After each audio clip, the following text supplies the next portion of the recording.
আগ্রাসন, ক্ষিপ্রতা, চোখে চোখ রেখে জবাব দেয়া, বয়সটা 20 ছাড়ালেও মাঠে তা দেখে বোঝার উপায় কই। বিশ্বজুড়ে ছড়িয়ে চলেছেন মুগ্ধতা, ছিমছিমে শরীরে, বল হাতে যেন power house. Shariful Islam tiger স্কোয়াডে বল হাতে এখন ভরসার নাম।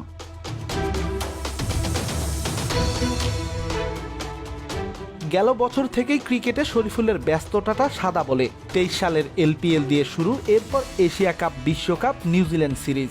চলতি বছরের শুরুতে বিপিএল, শ্রীলঙ্কা, জিম্বাবুয়ে সিরিজ, এরপর টি-20 বিশ্বকাপ, আবারও এলপিএল। এক বছরে লাল বল হাতে নিয়েছেন হাতে গোনা কয়েকবার।